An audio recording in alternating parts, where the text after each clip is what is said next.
Salve, salve, rapaziada! Aqui quem tá falando é o Diogo Fortunato.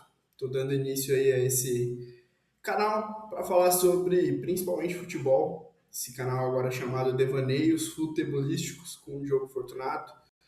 E, cara, minha ideia é que isso seja de fato para eu colocar para fora alguns pensamentos que eu tenho a respeito de futebol, que é algo que eu acompanho muito, que faz parte de quem eu sou, da minha vida, né? Acompanhar, comentar, enfim. Então, a ideia é que seja algo muito abrir a câmera e falar como eu vou fazer agora. E eu acredito que o assunto principal, né, que está em alta aí hoje, e é sobre isso que eu quero falar, que é a final da Copa do Mundo, Espanha e Argentina.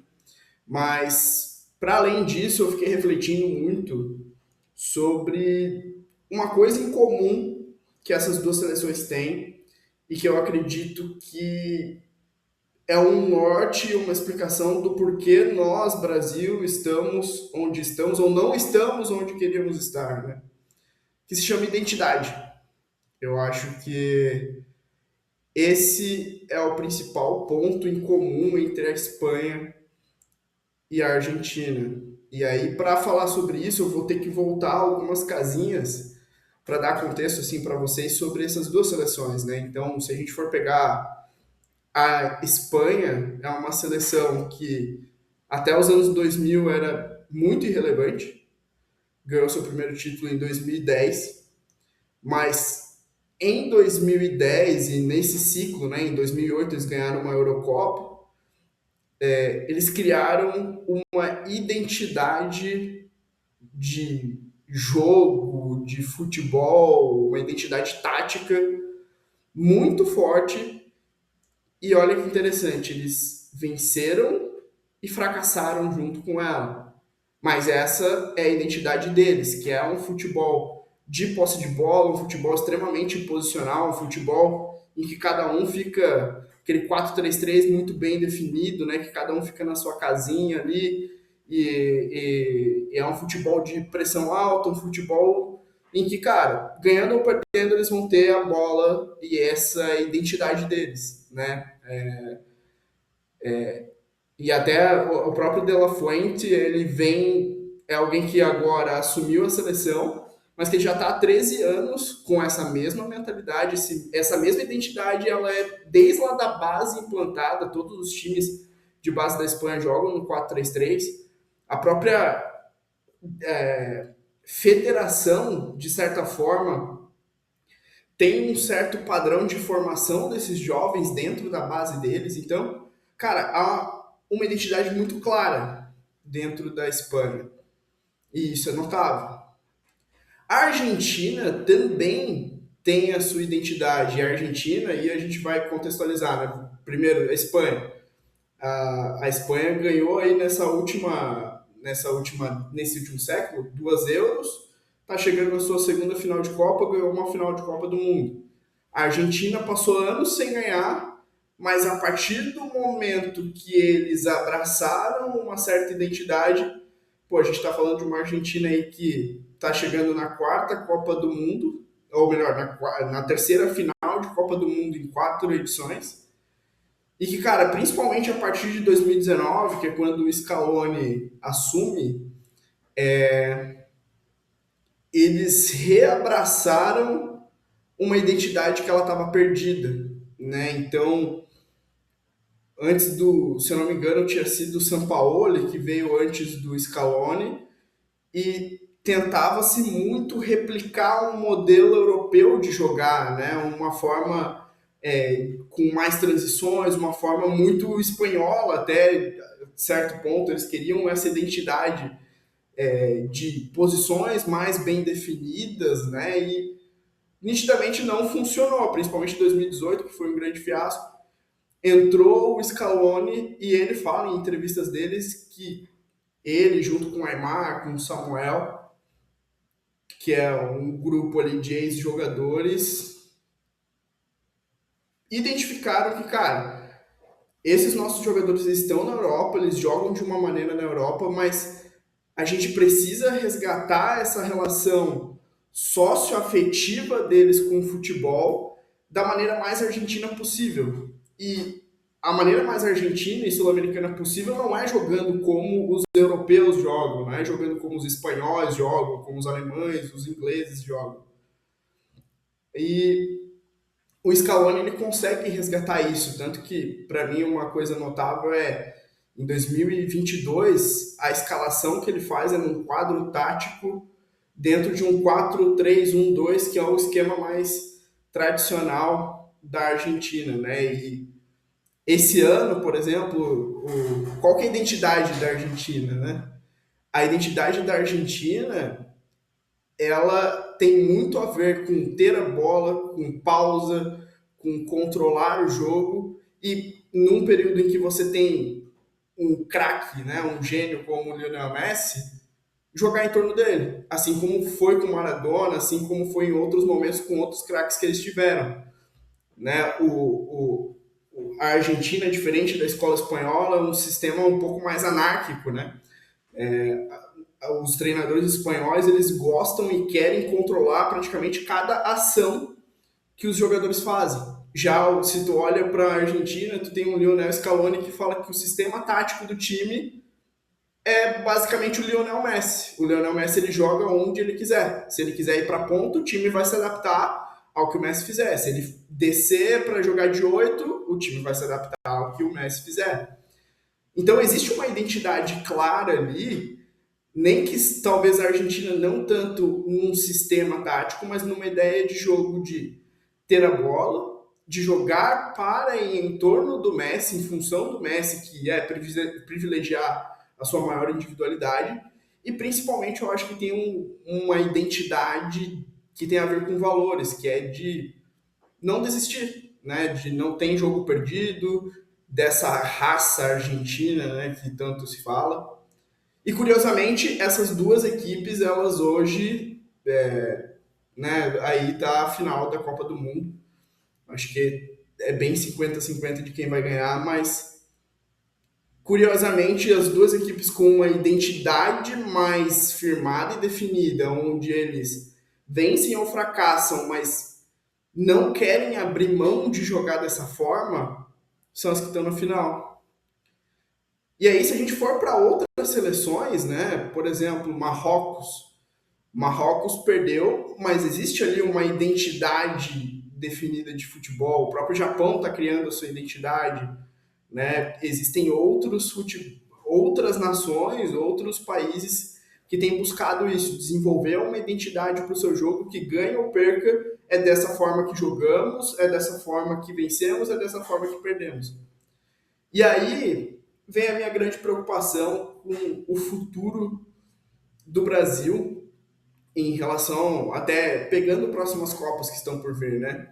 Uma entrevista que me marcou muito do Ancelotti dentro dessa Copa, que perguntaram qual é a identidade do Brasil, do teu Brasil, né? Ele falou, não temos identidade. E isso era uma ideia do Ancelotti.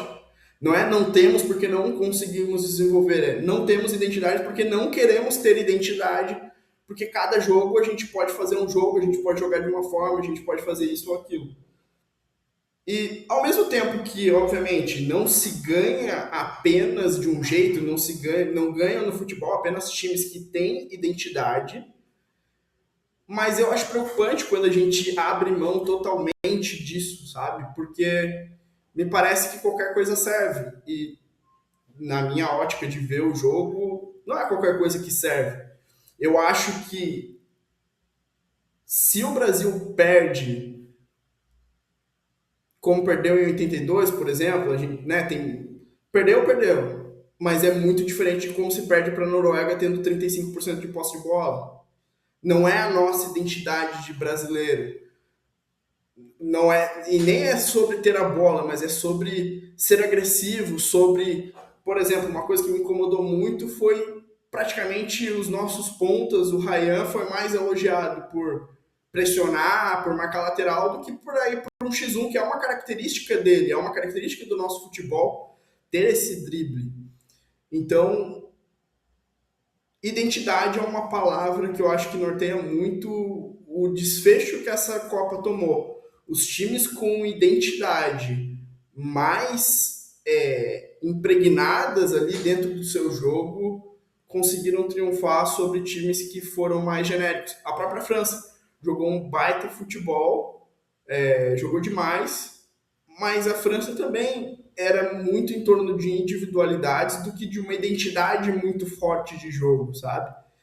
Então, fazendo uma análise assim da Copa, né, sobre esse aspecto da identidade, eu penso que é algo para se pensar para o nosso ciclo também como seleção brasileira, e que eu confesso que eu tenho uma preocupação bem grande assim com isso, e até uma desilusão, vamos dizer assim, né? Porque eu acho também que a identidade ela gera conexão com a torcida principalmente, né? E você vê a Espanha talvez não tanto, mas a Argentina ela tem uma conexão com o seu torcedor muito por conta da identidade que se tem, né? Se a torcida abraça esse time é porque o time também o abraça. Os jogadores ali sabem, entoam os cânticos que a torcida canta. E aqui no Brasil eu sinto que os nossos jogadores não são tão conectados com a torcida e também a nossa torcida não é conectada com os jogadores. Enfim, é até talvez tema para outro vídeo que o porquê que a nossa torcida é tão diferente da Argentina em Copas do Mundo, né? Que eu acho que entra até em aspectos sociais, de público que vai para lá e os hábitos que esse público tem, enfim. Mas basicamente o que eu queria falar e compartilhar era sobre isso mesmo, sobre a identidade. E aí a grande dúvida que eu fico é: o Carlo Ancelotti sabe qual é essa identidade do Brasil? Ele vai querer desenvolver essa identidade do Brasil? É a minha dúvida que fica. E até qual que é, na minha visão, né, se eu fosse o técnico da seleção brasileira, qual seria essa identidade que eu gostaria de trazer? E, na minha visão, a principal delas é: o Brasil, ele precisa ser protagonista. Ele precisa ser protagonista dos jogos. Não existe a gente não rivalizar por ter a bola. Para mim, boa parte de ser protagonista tem a ver com você ter a bola. Ou você saber o que fazer com ela, estar desconfortável em não ter a bola. Então, eu penso muito nisso, assim, sabe? E isso passa muito por você desenvolver meio-campistas. Um pensamento desse ciclo, se eu fosse o técnico da seleção brasileira, é: como eu posso encontrar, lapidar, garimpar meio-campistas que possam me fazer ter o protagonismo do jogo. A gente hoje tem nos nossos talentos basicamente pontas, atacantes, caras que muitas vezes desequilibram, mas que não controlam o jogo, né? Que se tiver ali um meio-campo, como por exemplo da Espanha, eles vão ser completamente dominados, assim como a França foi. A França é essa característica também, tem bastante gente de ataque desequilibrante, porém pouco controle do jogo, né?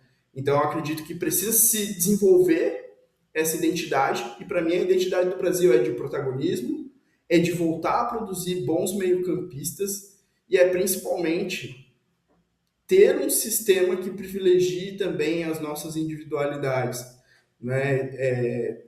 Eu sinto falta, por exemplo, de um segundo atacante, um cara destro, driblador. A gente praticamente não tem. Eu acho que o último dessa linhagem foi o Neymar. O Vinícius é muito mais um corredor do que um driblador, né? A gente tem bastante canhotos aí, o Estevão, o Hendrick, né?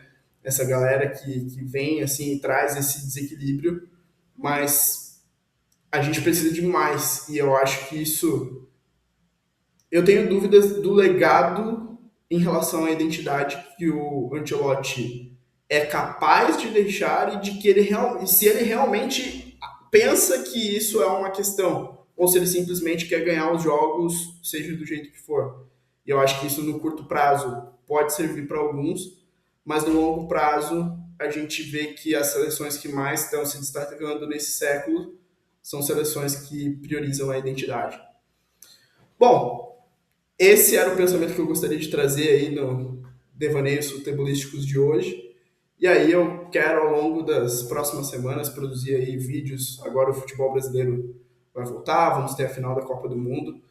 quero aí com pelo menos umas 2 vezes por semana publicar aqui algum vídeo.